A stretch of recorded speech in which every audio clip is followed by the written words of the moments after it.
We are back with another artist series interview, and today we are joined by a drummer, producer, musical director, and artist. From starting on the drums at 3 years old to performing with some incredible artists and building his own creative projects, he's making his mark in music in a big way. Please help me welcome Justice Michael. What's up? What's up? How you guys doing? Thank you for being here today. I'm excited. Okay, I want to jump into it. So I know you started playing the drums at just 3 years old.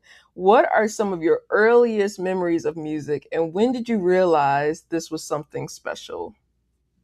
Um, so let's see. When I was 3, so I got my first drum set for Christmas when I was 3. So that's when I pretty much started officially. My uncle is a professional drummer, Sonny Emery. So he helped me in my early years, and my parents said I started on pots and pans. I don't remember that, but so I've been just doing that, and grew up playing throughout the years, created my own band, and just went from there. So Okay, so you started on the pots and pans. So I know you're from Atlanta, and there's so many influential musicians from Atlanta. So how would you say growing up there kind of helped you develop your musical identity? yeah, Atlanta is a big city. I like it. I've been like in the music scene since I was little. So like when I was younger, I used to sneak in clubs to play. And just like that's how I like grew up essentially. So I did that, and then I was also in all the like school bands and stuff like that. So like being in the city helped me, with like real life experiences, you know. So Yeah. So what were some of these places you were sneaking into? Who were these people you were watching? What were you doing? there's a spot called, let's see, there's a couple spots. Churchill Grounds. That was like a jazz jam session. Right next to the Fox downtown. I don't know if you know if you know Atlanta, but yeah, that's this cool spot. The owner was cool. Let me come in. There's Cafe 290. This other spot is more R&B type stuff. So yeah, my parents would just bring me out, and talk to the owner. Be like, oh yeah, he's just gonna be on the side, So yeah, and they let me in, and they let me, jam with the band and stuff like that. So That's amazing. So what was that early music you were into? Was it R&B? Was it jazz? What were you playing on the pots and pans? And a little bit after that. um I would say yeah, mostly R&B, jazz, pop type stuff. Yeah, this the stuff my parents would play in the house. And then like my uncle, he was drummer for Earth, Wind and Fire. So like I grew up on all of that. He played with Frankie Beverly, he played with let's see what else. Cameo. Um Now he's on tour with Eric Clapton. So he did all of that music. So like I was listening to who else did he tour with? Shoot. There's a whole bunch of people. But A yeah. whole lot of people. Yeah. So But that's amazing to have such a great musical background and also a great music education before you even got to college. So we went to the Frost School together. So what would you say going to Frost and having that formal education kind of added to your journey? I mean it helps like in some situations when we do some of these shows. I might have to do like some reading, stuff like that. So it helps with that. I could see some musicians that didn't go to school, they might have like some issues when when it comes to that. But yeah, I like being like well rounded, So like whoever calls, I can pretty much do the gig. Yeah, it's so important to be versatile, be able to, listen to the record and play it, but also when someone sets a chart in front of you, you're like, okay, I got it. I don't need to practice it. I know it. Okay, you worked with some incredible artists. I've been following you on Instagram. What would you say is one lesson or maybe a few lessons that you've learned from being around these artists? So it's a little different depending on which artist, but like overall, throughout all the artists, you just gotta. The main thing is being professional and like knowing your music ahead of time. So like even with these rehearsals and stuff like that, like I make sure I know all of my parts and stuff like that. I pretty much come to rehearsal like I'm playing the show. So like there's not really too much of a difference. They're just giving us like tips on transitions and how they want specific things. But yeah, I'm playing, the same way in rehearsal as I play on the show. Yeah. The cool thing about it is, and what probably makes your job a little harder and more special, is that these people that you play with, they're not just singers. Like they really play music. They're musicians. They probably have a good idea of what things should be, should sound like. So, like, take me through a rehearsal with El DeBarge. What happens? Okay. So it's a little different now because he made me. I'm the music director for L now, but so what we do. So we were doing stuff in LA. So he would rent out the rehearsal room. We would go in. Let's see, the band was drums, bass, keys, guitar, and then he would come in and essentially the band would rehearse by ourselves. I would help lead that, and then L would come in maybe like 2 or 3 hours before the rehearsal ends. These rehearsals are long now. They're like blocks of like maybe 6 hours, something like that. So yeah, I think like the shortest rehearsal maybe would be like 4 hours, 4 to 6 hours usually. And yeah, we just run the show maybe 2 times, take a break, eat, come back, and then L will show up, right before the rehearsal ends, and then he'll just be like, "Oh yeah, it's cool," We'll run through a couple songs with him, but it's pretty much on me, as a music director, getting everybody together, So Wow, that's a long rehearsal, but also that's such an important role to the artist. So, what is it like? How are you cultivating that sound? Are y'all working together? He's telling you what you want. You kind of have a vision for where to take the music direction. so right now we're pretty much working with stuff that he had planned out already. So I'm not doing too much of like changing the songs and stuff like that. So we're playing the records for the most part.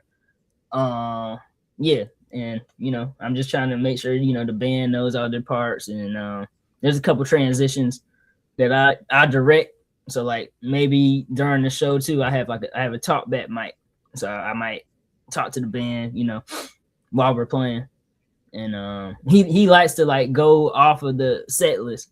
So like in the middle of the show, he'll just be playing whatever, and then we have to come in or transition with him like that. So like he might do the first 3 songs right, and then in the middle we're just following him, and then the last 3 songs, those are like the sets at the top and the end, and in the middle we're just going with the flow pretty much. Okay. Wow, I love it. I love it. That's amazing. Okay, so you've been playing since you were very little. You've been at the Apollo Theater, you went to Paisley Park, all of these amazing places. But what was a moment in your career that you said, wow, I'm really doing this, I'm making it? I would say maybe my first like artist gig, that was with Avery Sunshine. So yeah, doing that, I was like, oh yeah, I can do it for sure. But I mean, before that, I was always gigging and stuff like that. But like that was like, I can hang with the the top people. So Yes, you can, Justice. Okay, so you're not only a drummer or a producer or a band leader, you also have your own projects through these bands that you're leading. You had Anonymous the band and Passage, Just Grooving. So for your own work, what would you say is the creative vision behind it? So right now I have 2 groups pretty much. Just Grooving is more like we do private events, corporate type stuff. It's more covers, stuff like that. And then I have Justice in the Passage. That's like my original music. So it's like right now it's like jazz fusion stuff. So we've been doing a couple shows. You know, we do more festivals. So we did Jacksonville Jazz Festival, Atlanta Jazz Festival, you know, different stuff like things like that. We also do, you know, different jazz clubs, stuff like that. So we're trying to push that out. Right now, you know, I'm probably more focused on writing new music because I've been we had our album out for a couple years. So I'm just trying to figure out, you know, what direction I'm going in. Okay, that's exciting. Okay, what's going on with Anonymous the band? I've been to a few of those shows. Well, I went to one show, but yeah. Yeah. So I mean everybody went their different ways. So my brother, he lives in Virginia now. Yeah, his fiance goes to UVA, so he moved out there. Bass player, he still lives in Atlanta. I still do shows with him. Let's see, the keyboard player, he moved out. I think he's doing like some audio engineering now. And then yeah, I think that's everybody. So we all just went different places. So that's how that happened. Okay, everyone's still working, doing their own thing. Okay, so who are some drummers and producers who have influenced your sound? I would say, let's see. So my uncle, Sonny Emery, that's a main influence. Let's see who else. Sheila E. too.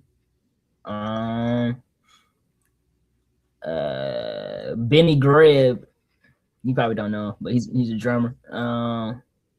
David Shiverton. Let's see, Daphne's Prieto, teacher. Yeah. Let's see. As far as producers, I like Pharrell, Jimmy Jam, Terry Lewis, Babyface. You know, all that type of stuff. Okay, I love some Babyface. Okay. Okay. So if you could give advice to a young musician who wants to build a career in music, what would it be? I would say, you know, learn as much as you can, practice as much as you can when you're young. Because when you get out there, you know, it's gonna be, you just gotta be ready. Because like a lot of calls are like last minute. So like they might call you 2-3 days before. You just gotta be ready to learn stuff fast, you know. So just doing that, and then, you know, getting outside of like education. Like you need to get out in the city to like make connections and stuff like that. So okay, so if y'all listening, you need to practice when you're young, because once that moment comes, you know, you can miss it if you're not ready. It's important. Mm-hmm. Okay. Looking ahead, what's next for Justice Michael? What are you excited about right now? I would say just making new music right now. Doing that, and then doing more shows with L. You know, I've been working with him since the end of last year. So just trying to, you know, keep that pushing. Okay. And, okay, it's exciting. That's pretty much it. You know, okay. I'm still doing gigs, you know, in Atlanta and around the Southeast and stuff like that. So yeah, talk about that. I see. Oh, I'm sorry. No, you good. You good. Yeah, talk about that. So I see your gigs, and you have these like nights where people come out, and you're featured at these different places in Atlanta. So what goes on behind that, and how does it all come together? So most of those gigs are like under my band Just Grooving. So sometimes I'm not there. Sometimes I'm there. You know, if I'm not there, I'm setting everything up on the back side. Yeah, and if I'm there, you know, I'm playing. I got like Just Grooving is more. We do like if we're doing like local things, it might be if the spot needs a singer or something. I have a couple of singers I rotate.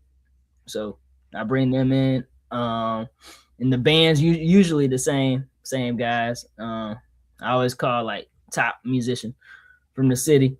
And we just do it like that. Some private events they ask for like instrumental stuff. So I have friends that like saxophone players and stuff like that.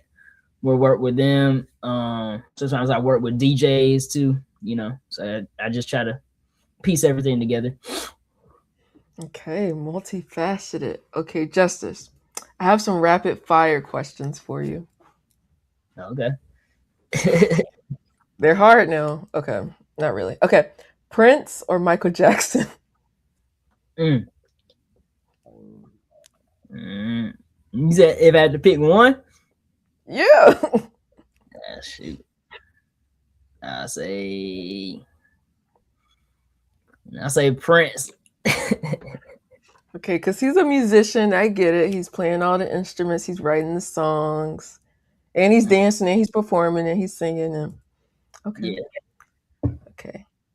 Coffee or tea? Tea. Okay. Okay. Okay. Your favorite Atlanta artist of all time? Oh, Atlanta.